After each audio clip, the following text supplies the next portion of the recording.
Yo, you already know what it is, man. It's that boy Punch, Mr. Brooklyn everywhere, man. I got my guy with me. Yalee, we in the building. Oh, man, you already know what it is. Ohio, this is 50.com, man. Bang. So, Yalee, let's first talk, why the name? You know, because I met you and you told me your name, and I was like, this is some different shit. Nah, when my sister was born, she never called me by my real name. She only, 3 years younger than me. She called me Yalee. So my nickname's Yaya. So it's just, for 21 years I've been called Yalee. Crazy. School, high school, middle school, everything. Oh, so you owe your little sister all the millions you're about to get. Yeah. This is cool shit. So, I mean, let's talk about it. First time you up at This Is 50. You're moving around G Unit, see the plaques, all of this shit in here. It feels good outside.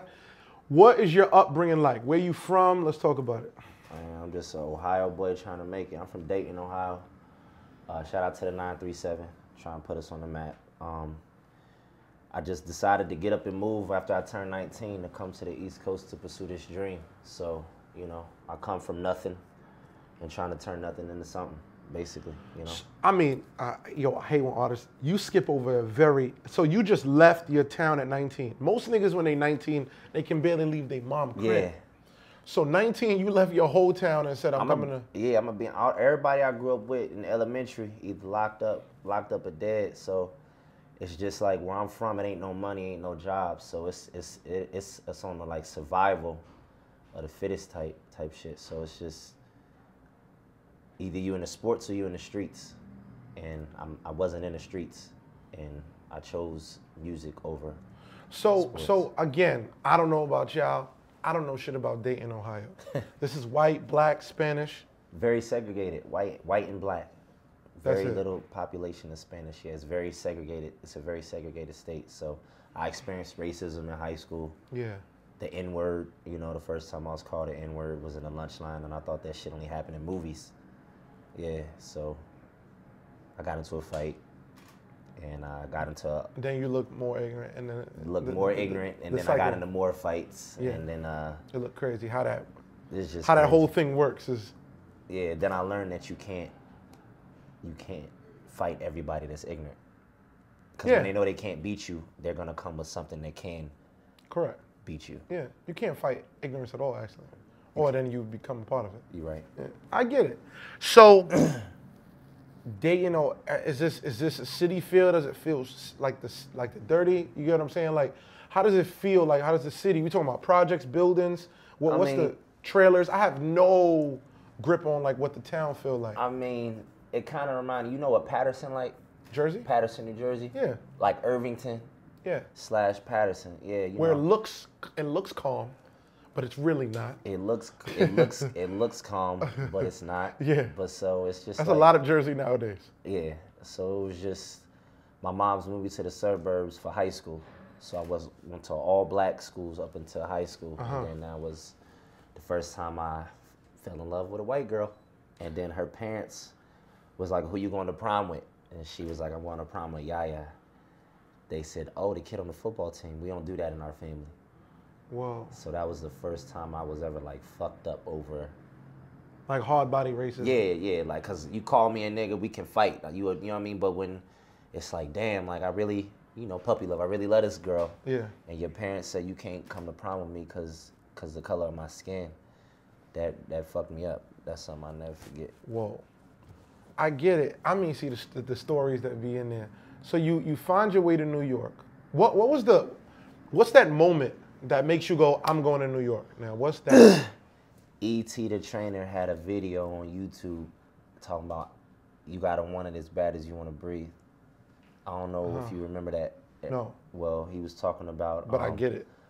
wanting it as bad as you want to breathe. So after I watched that video, that was just like the last straw that was pulled. I turned down a football and a basketball scholarship to come to Jersey because I couldn't afford to live in New York. Nobody can afford to live in New York. Yeah. So I was running the gym in Ohio, so they was transferring me. I told them, I said, yo, my family is moving to Jersey. I need y'all to transfer me. And it take a month because they got to find somebody to put in your position. So they transferred me here a month later, and I stayed in Bloomfield. I got a room.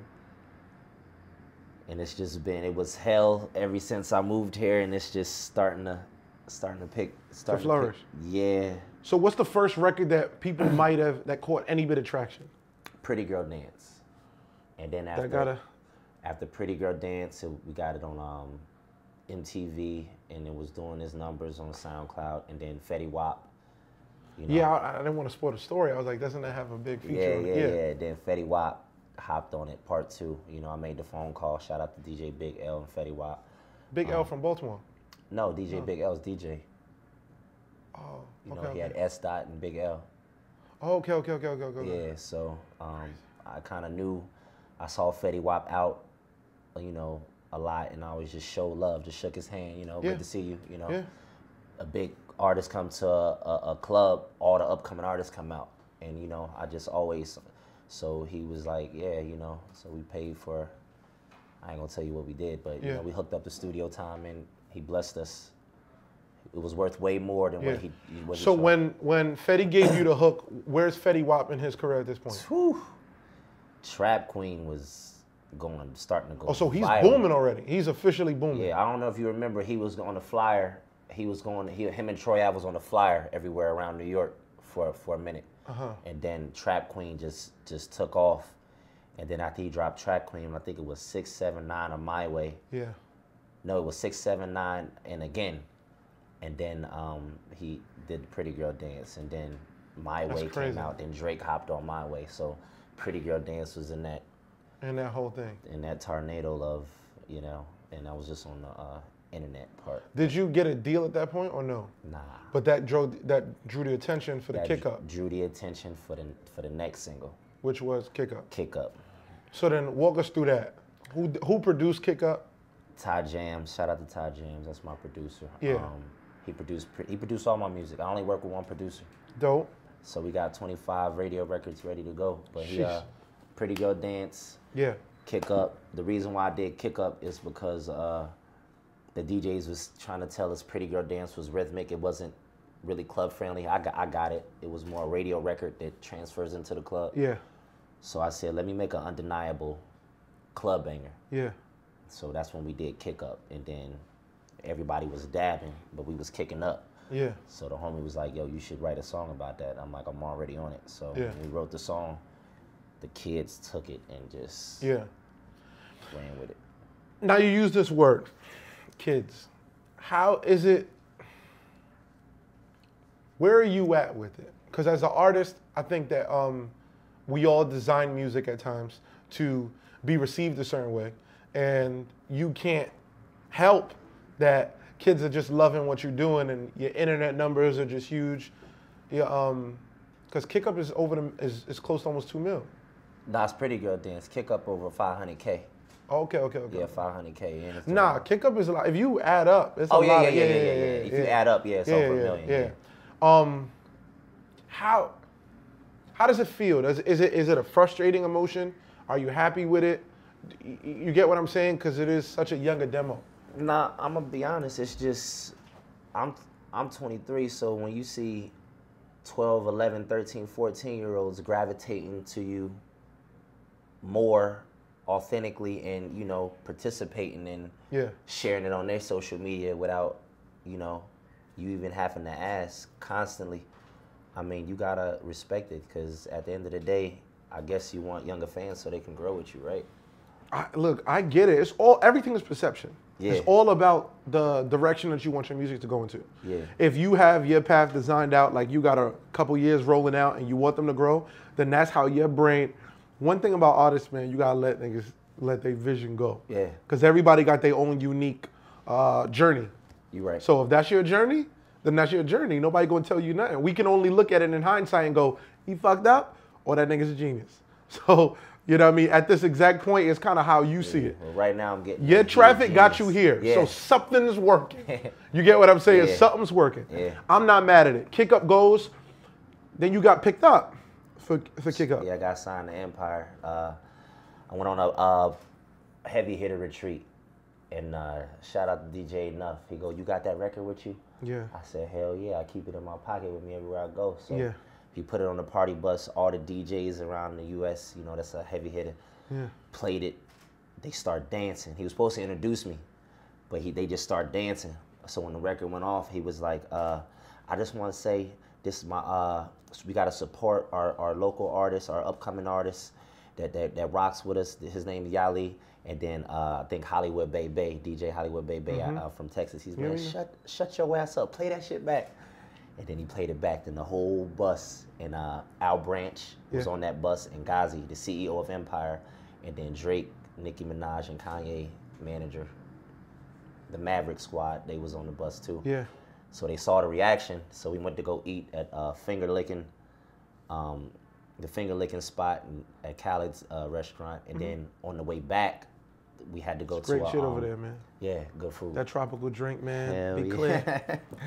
On the way back, we went to a Belly's listening session. So on the way back, they was like, Hollywood, play that Kick Up record again. Belly, Rock Nation Belly.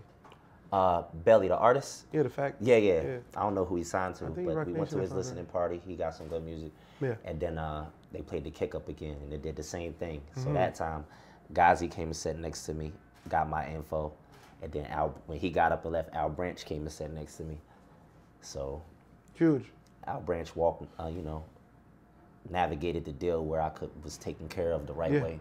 That's dope. Yeah. I came up with Enough. Enough is the first person to bring me through the game. Enough? So I've known Enough my whole Big adult Spanish? life. In fact, I know E from Ocean Parkway, man. Yeah. You know what I mean? Like, and then, you know what I mean? Shout out to E, shout out to all the heavy hitters. That's who I really, really came in with.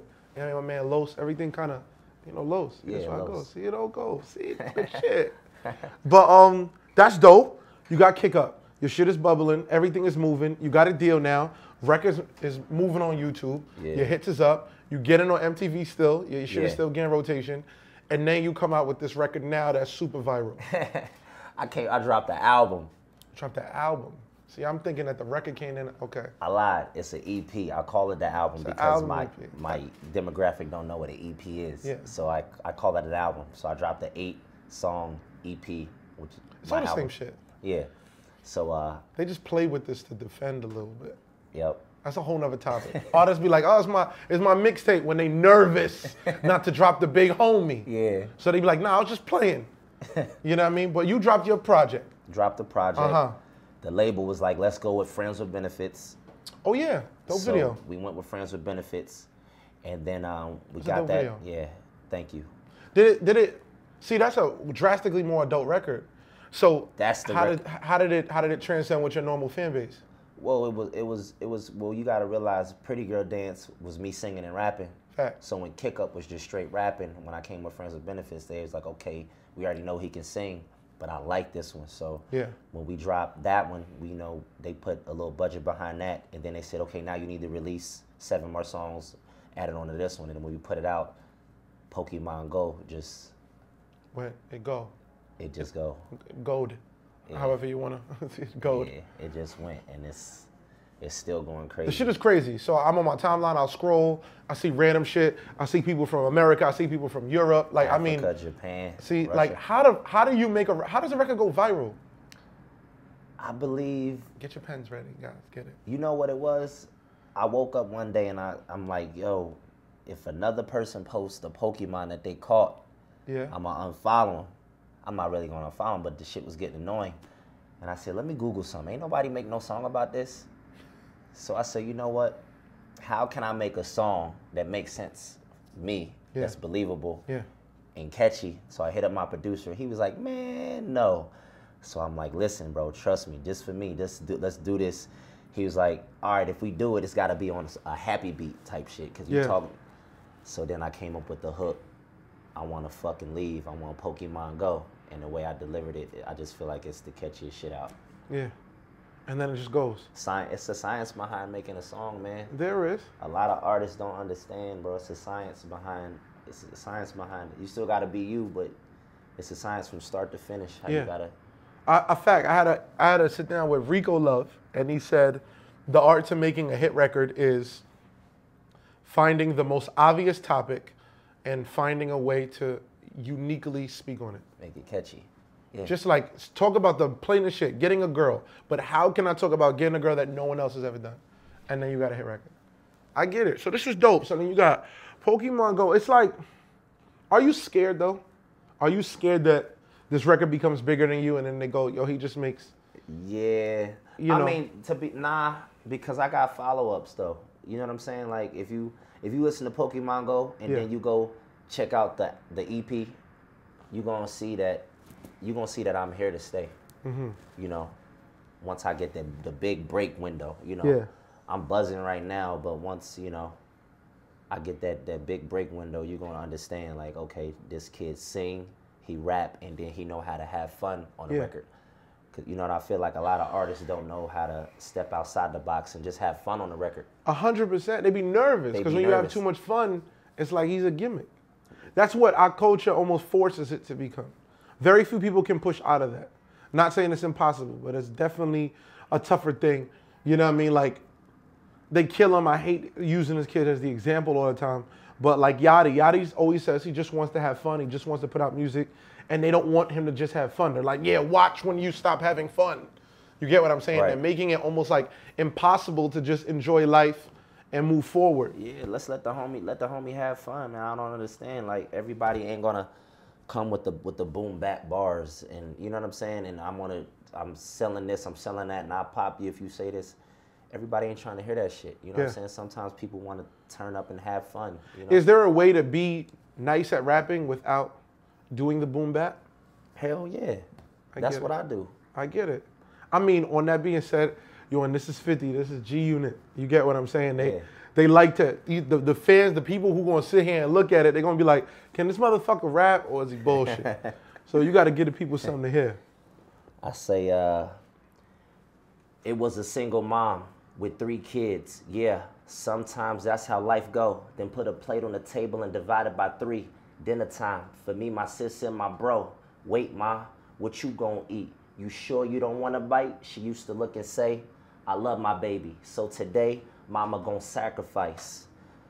You ever been so broke you couldn't fall asleep, nigga? Or lost weight cause ain't no money to eat, nigga? I go through shit that you really wouldn't believe, nigga. I'm about to give y'all that real Yalee, nigga. A starving artist, boy, down to the T. 34.50 in cash, I make it last in your week. So if I'm banging your girl, I ain't doing it for free. I'm just fucking for haircuts or some money to eat. My teacher told me I wouldn't live to see 18. I moved to the East Coast to pursue a dream. Lived in my car, 6 months, front seat. Get it? We probably lived on the same street. Now I stay on the plane cause my round's different. Tie jams on the beat so my sound different. If that girl got cake, my pound different. Y'all niggas ain't it, y'all clowns different. I rap and sing cause dad and moms, nigga. You couldn't match these lines like palms, nigga. And before I was old enough to drink, my punchlines been lit like high school proms, nigga. If I punch you in the face, you'll be starstruck. White girls love this nigga like Starbucks. I know a chick named Tundra. So if I hit it and you hit it, that's a double entendre. I bag your bitch from a simple wave. Have my dick in her box like a pair of J's. Oh, you IG tough, we don't believe the hype. Y'all can keep them keyboards, I'm the quiet type. I've been shitting since the first take. Don't sleep, I've been killing since the first wake. My song Pokemon Go just a pump fake. So if you hating, eat a dick on your lunch break. Yo, he talking that talk, man. I'm not mad at nothing. Let me tell y'all niggas something, man. If y'all gonna talk shit, you better be able to out-rap this motherfucker, man. I'm telling y'all niggas one time. It's the boy Punch, my man. Yalee, you gonna leave him with something? You got something to... What's the last words you want to get to people? The last words I want to get to people... Let's see what I can say. I gotta say some real shit. Let's see. The last words I want to get to the people, don't let nobody tell you what you can and cannot do.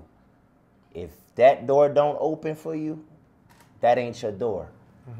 At the end of the day. And motherfucker, I got something to say. All you artists out there, not all you artists, but there's a few of you artists out there that ask the DJ why he played my shit and not your shit. Wow. Stop fucking hating. Stop hating. You put in a lot of work. Your shit ain't catchy. I put in a lot of work. Straight up. Motherfucker just went to the Grammys by himself. Went to All-Star Weekend by himself.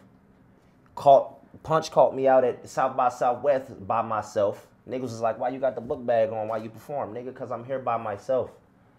You know what I'm saying? If you want to become successful, you gotta learn how to do shit by yourself. You can't take everybody with you on your way up. You know what I'm saying? Sometimes you got to go back and get a motherfucker because you can't take everybody with you everywhere you go. Yeah. And, you know, at the end of the day, y'all know y'all can't outwork me. I'm not saying my music, I'm not trying to be the GOAT. You know what I'm saying? But at the end of the day, this shit all worth work ethic gonna help you get to where you got to get to, you know? I ain't mad at it. That's it. I just had to It's get that depth. off my chest. It's depth to a story. It's depth to a person. It's depth to a story. It's a lot of room for some of these artists. Sometimes some of y'all are a little flat, or like a record just identify you. It's good. Yeah. I did see him in South by. He is in the Grammys. He is out there working. I don't think. See, I just want to tap on this real quick. South by Southwest is so fast paced. There's so many shows. There's so many different events. There's so much shit. You could literally go out there and do a whole lot of nothing, because you're just confused. You don't know where to go. Nobody's pointing you. So the fact that you were able to be out there and be able to successfully get moments to where it actually happened, right, that was Fader for it. It was at Fader. And I was at Fader for it, and then it's a lot to accredit to you. So that's dope. I'm not mad at it. I stand by it. It's the boy Puns. This 50.com. Not mad. It's my guy with me. It's love, nigga. Bang.